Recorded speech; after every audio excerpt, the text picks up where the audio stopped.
campaign is just getting hot, but it's already time to think about the challenge of governing. And nearly 11 years since September 11th, when will we make peace with each other? But first, we're going to Pennsylvania, because believe it or not, there is a plan to rig this election.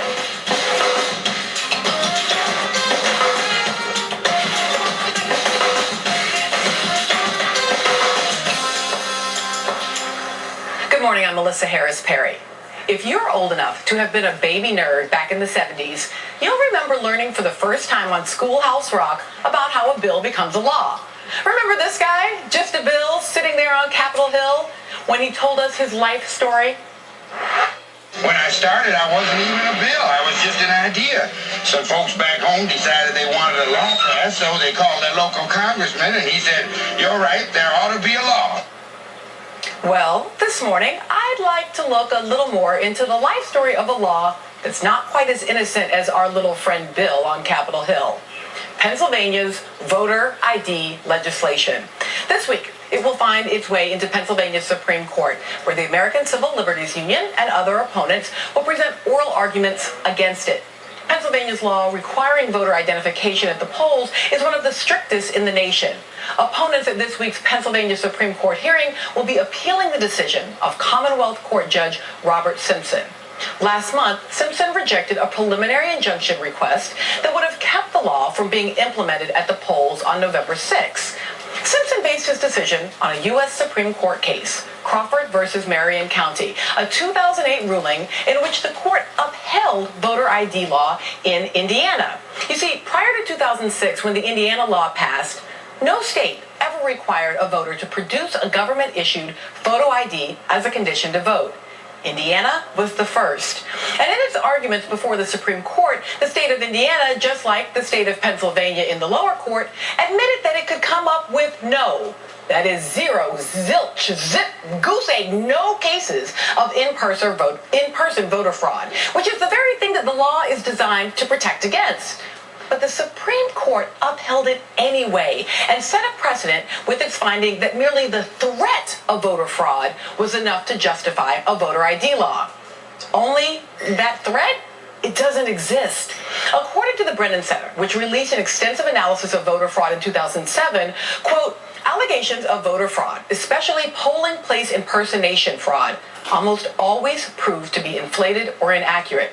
The truth of the matter is that voter fraud, in other words, votes knowingly cast by ineligible individuals, is exceedingly rare. I love this line. One is more likely to be struck by lightning than to commit voter fraud.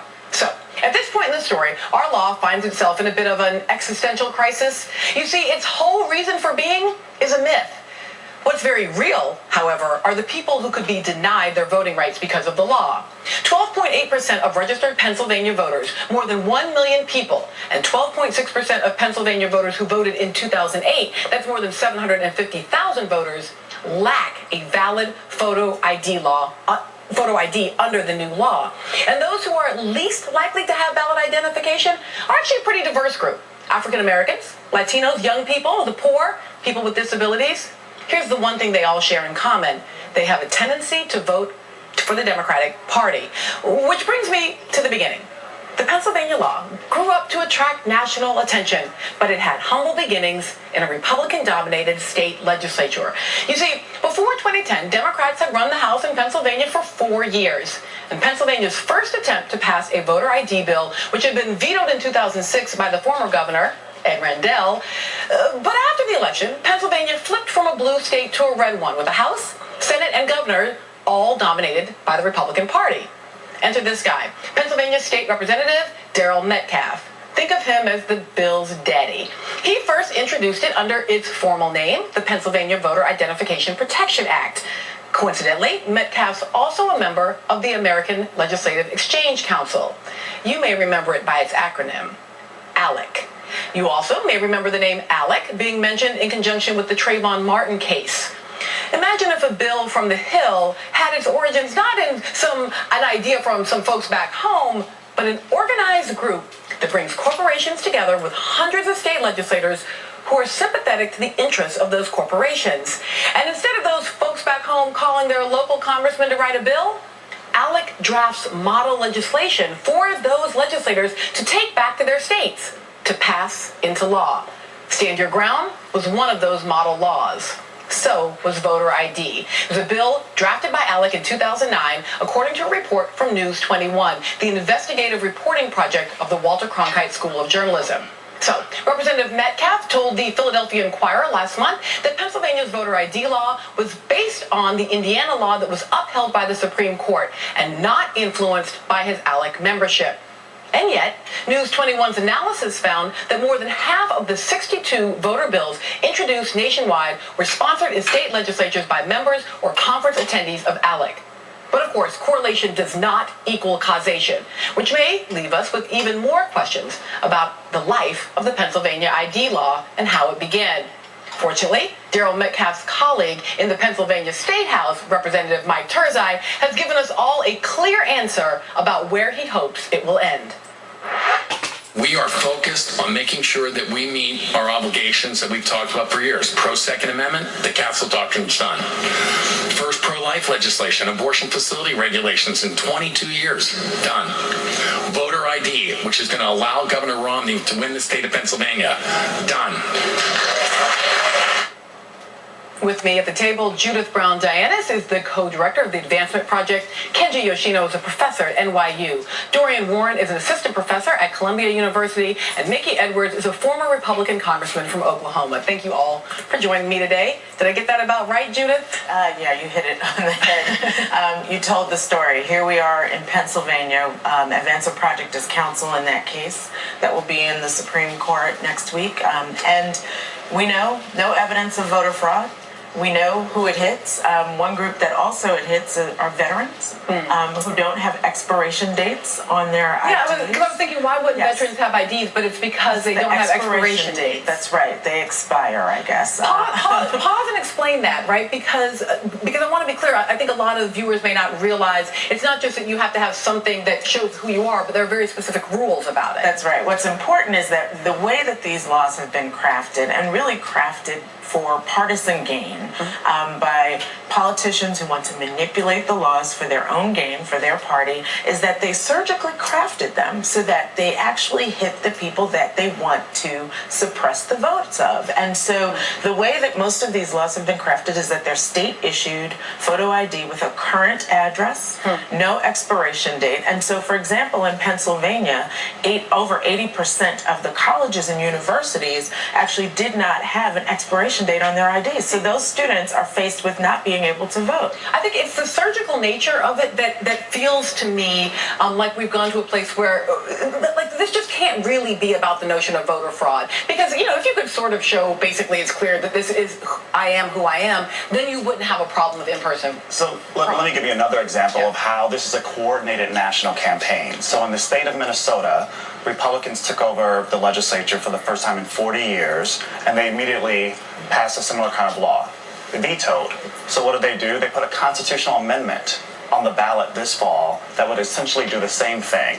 It would end same-day registration. It would end basically absentee voting, because if you're a soldier in Afghanistan, you can't prove that you have an ID, right, when you go to vote. So same thing, the chair of the state party of ALEC, or the chair of ALEC in the state, was the lead sponsor.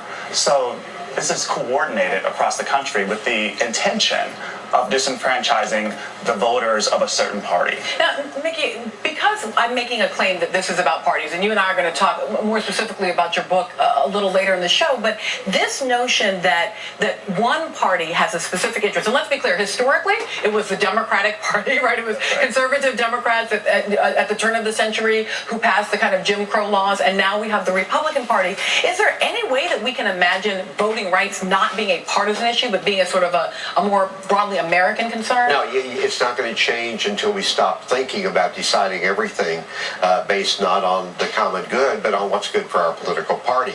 And that's done not just on voter laws, but it's done on almost every kind of a law. You see it in Washington all the time. It's not just in the legislatures. It's what helps my party trumps what's the right thing to do for the country. And so no, it's not going to change until we address that much more fundamental problem. Is there there something here about America's rapidly changing demographics? I mean, I know that Chris Hayes has talked a bit about this on Up, that it feels like the end of the last Reconstruction, when once you saw sort of black and brown people beginning to take power. Is that what this is? Is this about the fact that demographics are not in the favor of the Republican Party, and therefore, rather than battling it out to win those votes, they'll just suppress those voters? That's right. I think it definitely has a correlation, and it's also, you have to back up to redistricting also, right? So the Republicans gained control of several legislatures in 2010.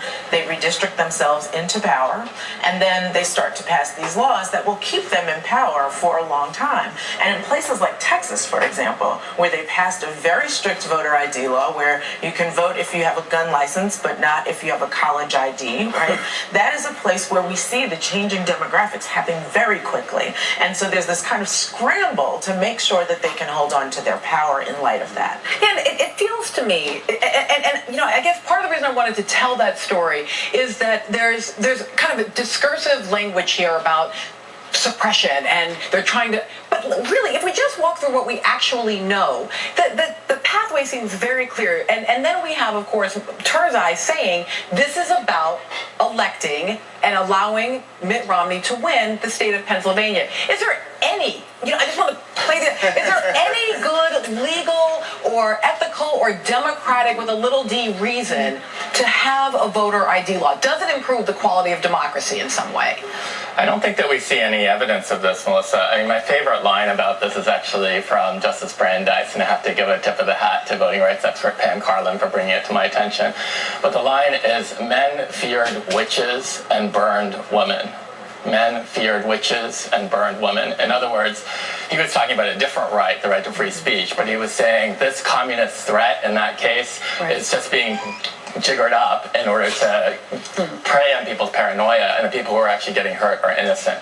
So if you translate that into this context, as Pam Carlin has done, the idea would be men fear imposters or voter fraudsters and are burning, right, legitimate voters, right? So again, there's this boogeyman that, again, every court that has looked at this, at least recently, including the Crawford court and including the Pennsylvania court that we've just been talking about, has said there's been no evidence of voter fraud. So we can just do this on the basis of some chimerical threat that exists out there, right? And real people are getting hurt by this. So even if we take that most naive hypothesis and we say, okay, this really is just about some desire to protect democracy from fraudulent voters, even then the sort of solution to it is not right. ID does not fix it. Right. I mean, this, because first of all, this is not about preventing fraud. It's about preventing voting, and really, this is an issue where you don't have Mickey Mouse going to vote as Judith Brown Dianis, but you have people trying to live off of that fear so they can conjure up the rhetoric to actually push these laws through, and in a way that kind of makes sense to the average, person, oh, an ID to go vote. Well, in fact, we all want integrity in our elections, right? Because that's what our democracy is great, because we all get to participate. We want integrity, but actually passing laws to manipulate the system so that you can win is not about integrity. Right. Voters are supposed to choose their elected officials, not elected officials choosing their voters. So just in case what you think that what we're talking about isn't real, just for a second you think that voter suppression tactics aren't going to impact the election, wait until you see what we found inside some voters' pockets down in Pennsylvania. That's next.